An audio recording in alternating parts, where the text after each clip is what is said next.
चलिए आज भविष्य की फैक्ट्री के अंदर झांकते हैं और इस सफर में हमारा गाइड होगा बॉश का एक बेहतरीन केस स्टडी। 1 नंबर से शुरू करते हैं। 40%।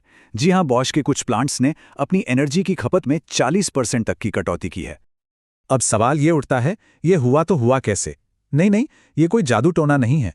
ये नतीजा है एक सचमुच की स्मार्ट फैक्ट्री बनाने का। और इसको समझने के लिए बॉश से बेहतर कोई और उदाहरण हो ही नहीं सकता। तो आखिर बॉश के इस स्मार्ट फैक्ट्री ब्लूप्रिंट में ऐसा क्या खास है? आइए इसी तो थोड़ा गहराई से समझते हैं। बॉश की स्ट्रैटेजी ना बड़ी दिलचस्प है। वे एक दोहरी भूमिका निभाते हैं। एक तरफ वो लीडिंग यूजर हैं, मतलब अपनी 240 से ज़्यादा फैक्ट्रियों में नई नई टेक्नोलॉजी को टेस्ट करते हैं, उसे रगड़ते हैं। और दूसरी तरफ जब वही टेक्नोलॉजी कामयाब साबित हो जाती है तो वो लीडिंग प्रोवाइडर बन जाते हैं और नेक्सीड जैसे अपने सॉल्यूशंस को दूसरी कंपनियों को बेचते हैं। मतलब जो चीज़ वो बेच रहे हैं वो पहले से ही बैटल टेस्टेड है। ठीक है, तो अब जरा इस टेक्नोलॉजी के स्टैक में गोता लगाते हैं। देखते हैं कि स्मार्टनेस के पीछे कौन कौन से टूलकिट काम कर रहे हैं। इसे एक जैविक सिस्टम की तरह सोच सकते हैं। इंडस्ट्रियल, आईओटी और 5G सेंसर्स, समझिए इसका नर्वस सिस्टम है जो हर पल डेटा इकट्ठा कर रहे हैं। नेक्सिड जैसा सॉफ्टवेयर इसका दिमाग है जो इस डेटा को प्रोसेस करके फैसले लेता है। और फिर आते हैं AI से लैस रोबोट्स, जो इसके हाथ पैर हैं, असली काम करने वाले। यहां तक तो ठीक है, टेक्नोलॉजी बड़ी शानदार है, लेकिन असली सवाल तो ये है कि ये सब डेटा और टेक्नोलॉजी मिलके डॉलर में कैसे बदलते हैं। मतलब इससे कंपनी को सीधा सीधा फायदा कैसे होता है। देखिए, किसी फैक्ट्री को स्मार्ट कहने से पहले उसे मापना पड़ता है ना? और इसकी शुरुआत होती है एक बहुत ही अहम मीट्रिक से, जो पूरी प्रोडक्शन लाइन की सेहत का हाल बता देता है। और वो मीट्रिक है OEE, यानी ओवरऑल इक्विपमेंट इफेक्टिवनेस। ये मैन्युफैक्चरिंग की दुनिया का एक स्टैंडर्ड पैमाना है जो 3 चीज़ों को गुणा करके बताता है कि आपकी मशीनें असल में कितनी प्रोडक्टिव हैं: अवेलेबिलिटी, परफॉर्मेंस और क्वालिटी। चलिए एक सिनेरियो सोचते हैं। मान लीजिए एक लाइन है जिसका परफॉर्मेंस 90% और क्वालिटी 95% है, जो कि काफ़ी अच्छा है। लेकिन उसकी अवेलेबिलिटी, यानी वो कितना समय चालू रहती है, सिर्फ 80% है। जब इन तीनों को गुणा करते हैं तो OEE निकल कर आता है सिर्फ 68.4%।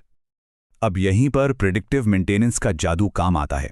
AI का इस्तेमाल करके बॉश ने पहले ही पता लगाना शुरू कर दिया कि मशीन कब फेल हो सकती है। नतीजा, मशीन की अवेलेबिलिटी 80 से बढ़कर 88% हो गई। और इसका असर देखिए, टोटल OEE सीधा 75% के पार पहुंच गया। तो मतलब साफ है, सिर्फ एक चीज यानी मशीन की अवेलेबिलिटी को थोड़ा सा बेहतर करने से पूरे सिस्टम की प्रोडक्टिविटी में कितना बड़ा उछाल आ सकता है। ये तो सिर्फ एक मशीन की कहानी थी। अब सोचिए क्या होगा जब पूरी की पूरी फैक्ट्री एक साथ एक दिमाग की तरह काम करने लगे। बॉश ने अपनी एनर्जी की खपत 40% कैसे घटाई? इसके पीछे एक 3 स्टेप का डांस है। पहला, IIoT स्मार्ट मीटर हर मशीन की रियल टाइम एनर्जी की ज़रूरत को सेंस करते हैं। दूसरा, नेक्सीड सॉफ्टवेयर डेटा को एनालाइज करके पता लगाता है कि कौन सी मशीनें फालतू में चल रही हैं। और तीसरा, सिस्टम तुरंत एक्ट करता है और उन मशीनों को ऑप्टिमल सेटिंग्स पर डाल देता है। Sense, analyse, act, simple. और इस तरह का गहरा कनेक्शन एक बहुत ही कमाल के कॉन्सेप्ट की वजह से मुमकिन हो पाता है, जिसे कहते हैं डिजिटल ट्विन। ये कुछ और नहीं बल्कि आपकी असली फिजिकल फैक्ट्री का एक हूबहू वर्चुअल मॉडल है, जो रियल टाइम डेटा से लगातार अपडेट होता रहता है। अब इसका फायदा क्या है?